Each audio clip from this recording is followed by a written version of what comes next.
और बड़ी खबर के साथ शुरुआत करते हैं। उमेश पाल हत्याकांड में प्रयागराज पुलिस आज कोर्ट में चार्जशीट दाखिल करने वाली है। चार्जशीट में पुलिस ने अतीक के परिवार को मुख्य साजिशकर्ता बताया है। हम आपको ये भी बता दें कि उमेश पाल की पत्नी जया पाल ने अतीक अहमद के परिवार समेत अन्य के खिलाफ एफआईआर दर्ज करवाई थी। तो ये बड़ी खबर आपको बता रहे हैं। उमेश पाल हत्याकांड में आज चार्जशीट दाखिल की जाएगी पुलिस की तरफ से। अतीक का परिवार इसमें मुख्य साजिशकर्ता है। अब चार्जशीट जब सामने आएगी तो उसमें और भी ऐसे नाम शामिल हो सकते हैं जिनका जिक्र अभी तक ना किया गया हो, यह आशंका है। और चलिए अब आपको दिखाते हैं कि पुलिस सूत्रों से मिली जानकारी में 24 फरवरी को हुए उमेश पाल मर्डर केस में आखिर किस किरदार की क्या भूमिका रही। आपको दिखाते हैं कि चार्जशीट में किसका किसका नाम हो सकता है। सबसे पहले आप जानिए मुख्य साजिशकर्ता का नाम क्या था। आपको ग्राफिक्स के जरिए हम दिखाते हैं, वॉल ग्राफिक्स के जरिए। मुख्य साजिशकर्ता सबसे पहला नाम अतीक अहमद का, जो अब इस दुनिया में ही नहीं है।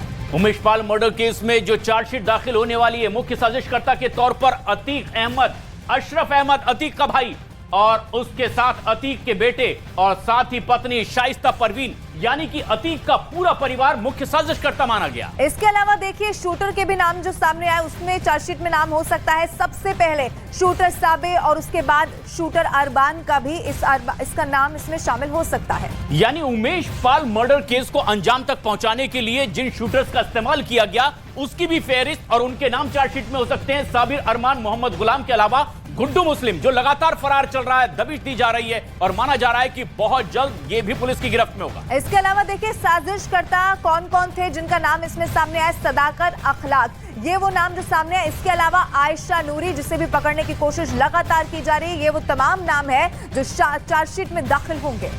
अतीक की बहन आयशा नूरी के अलावा आतिन का भी नाम, और आज जबकि चार्जशीट दाखिल होगी, देखना यह है किस तरह से तमाम पुख्ता सबूतों के साथ पुलिस इस चार्जशीट को दाखिल करेगी। लेकिन पिछले 3 महीने में यूपी पुलिस ने उत्तर से लेकर के दक्षिण और पूरब से लेकर पश्चिम तक एक कर दिया है इन लोगों की कार्रवाई के लिए। लेकिन देखिए बमबाज गुड्डू का कहीं भी कोई पता नहीं लग सका है। कभी देहरादून तो कभी दिल्ली तो कभी ओडिशा तो कभी चेन्नई में लोकेशन मिलती है, और हर दिन गुड्डू मुस्लिम के अलग अलग ठिकानों की लोकेशन मिलती जा रही है। लेकिन गुड्डू अब तक यूपी पुलिस और एसटीएफ के हाथ नहीं लग सका है, जो पुलिस की कार्यशैली पर सवालिया निशान भी खड़े कर रहा है।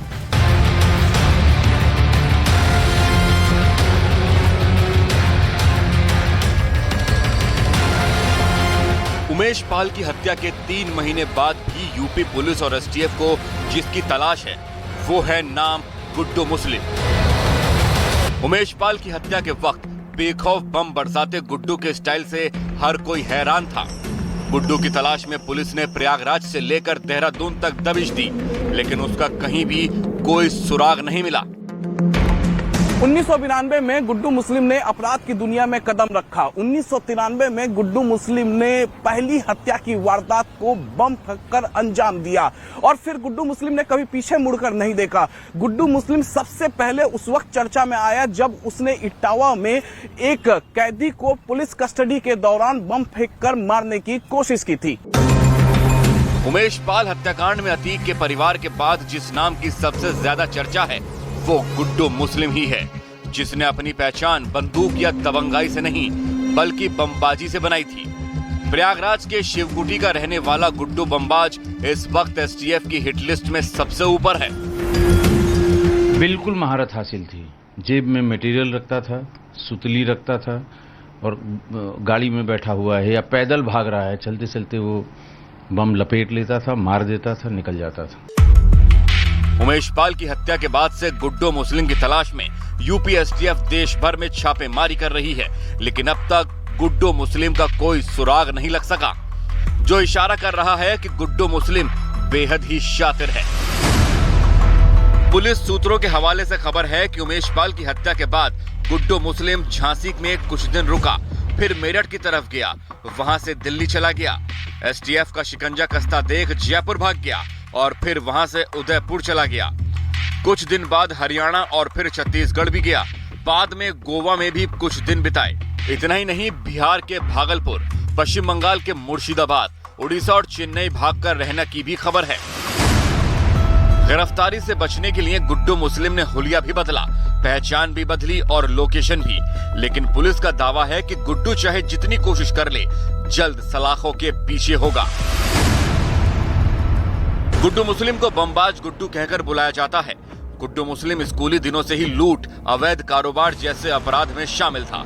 कॉलेज टाइम में गुड्डू मुस्लिम कई बड़े बदमाशों के संपर्क में आ चुका था और गुड्डू ने बम बनाने का अवैध धंधा शुरू कर दिया था। गुड्डू मुस्लिम ने क्राइम की दुनिया में 1992 में कदम रखा था और एक पेट्रोल पंप पर लूट की वारदात को अंजाम दिया। 1993 में गुड्डू मुस्लिम का नाम पहली बार एक हत्या के मामले में सामने आया। 30 अप्रैल 1997 को इटावा के अंबेडकर चौराहे पर गुड्डू ने बमबाजी की। पुलिस कस्टडी में प्रवीण कुमार बॉबी को मारने की कोशिश की गई। इस दौरान प्रवीण भागकर कोर्ट में छिप गया और अपनी जान बचा ली। इटावा में जाके एक पुलिस अधिकारी थे, उनके भाई की हत्या हुई थी। उनकी भाई की हत्या में बंद आरोपी जेल से 2 सिपाहियों के साथ रिक्शे पर बैठकर अदालत जा रहा था। वहां रास्ते में इसने 2-3 लोगों के साथ उन पे 2 बम मारे। सिपाही और वो जो विचाराधीन बॉबी यादव, ये 2 तो कूद के भाग गए, उन्हें छर्रे लगे, लेकिन एक सिपाही मौके पर ही मारा गया था। ऐसे ही अपराधों से गुड्डू मुस्लिम का नाता जुड़ता चला गया। 1997 में लखनऊ में एक स्कूल के गेम टीचर की हत्या कर दी। पुलिस ने उसे गिरफ्तार किया, लेकिन सबूत नहीं होने के चलते उसे कोर्ट ने बरी कर दिया। 1997 में इंजीनियर को बीच सड़क पर गुड्डू ने गोलियों से भून दिया था। फैजाबाद के ठेकेदार संतोष सिंह की जहर देकर हत्या कर दी गई। अतीक के काले साम्राज्य को खड़ा करने के पीछे गुड्डू मुस्लिम की बड़ी भूमिका बताई जा रही है। दावा है कि अतीक के इशारे पर गुड्डू किसी को भी मौत के घाट उतार सकता था और उमेश पाल की हत्या उसका बड़ा उदाहरण है। फिलहाल गुड्डू मुस्लिम की तलाश बदस्तूर जारी है। और सीधा प्रयागराज को रुख करते हैं, जहां से हमारे सहयोगी अमित सिंह लाइव जुड़ गए ज्यादा जानकारी के साथ। अमित, जिन दोस्तों के लिए गुड्डू मुस्लिम ने अपराध की दुनिया में कदम रखा था, अब जब वो वक्त आया है जब पुलिस हर कोशिश कर रही है गुड्डू मुस्लिम को ढूंढने की, तो वही दोस्त हैं जो गुड्डू मुस्लिम की मदद भी करते हैं। लेकिन जो इन्वेस्टिगेशन चल रही है, क्या कोई नई जानकारी, कोई नई लोकेशन गुड्डू मुस्लिम की मिल पाई हो जिससे आप पुलिस पहुंचने की कोशिश कर रही हो? अमित, देखिए यही तो बड़ा सवाल है, क्योंकि जो आखिरी लोकेशन गुड्डू मुस्लिम का मिला था वो था पश्चिम बंगाल का मुर्शिदाबाद और रायगंज, और उसके बाद से गुड्डू मुस्लिम का कोई लोकेशन नहीं मिला है। बट जबकि मॉडर्न तकनीक आ चुकी है पुलिस के पास, पुलिस लगातार सर्विलांस करती है, मोबाइल लिसनिंग करती है, इसके अलावा पुलिस के पास तमाम मुखबिरों से भी इनपुट आता है। लेकिन अब गुड्डू मुस्लिम को लेकर कोई भी इनपुट पुलिस के पास आ नहीं रहा है, या पुलिस ये दूसरे शब्दों में कह सकते हैं कि पुलिस मीडिया से साझा नहीं कर रही है। पुलिस केवल यही दावा कर रही है कि जल्द से जल्द गुड्डू मुस्लिम गिरफ्तार होगा। लेकिन 3 महीने से ज्यादा का वक्त बीत चुका है। अब सवाल उठने लगे हैं, जो बमबाज जिस स्टाइल में गुड्डू मुस्लिम लगातार बमबाजी कर रहा था उमेश पाल हत्याकांड में, और देखिए ये पहला वारदात नहीं था कि बम से किसी को मारते हुए गुड्डू मुस्लिम का, इससे पहले भी था, लेकिन गुड्डू मुस्लिम सीसीटीवी कैमरे में कैद नहीं हुआ था। ये पहला वाकया था जब सीसीटीवी कैमरे में गुड्डू मुस्लिम कैद हुआ और उसके बाद उसकी चर्चाएं पूरे देश में होने लगी। दबाव है पुलिस पर, पुलिस लगातार कोशिश कर रही है गुड्डू मुस्लिम को गिरफ्तार करने की, लेकिन बताया यह जा रहा है सोर्सेस की जिन दोस्तों के लिए वो हत्याओं को किया करता था, वारदात को अंजाम देता था, जिन दोस्तों के लिए आज वही दोस्त उसकी मदद कर रहे हैं और तमाम जगह पर उसको छिपने में मदद कर रहे हैं।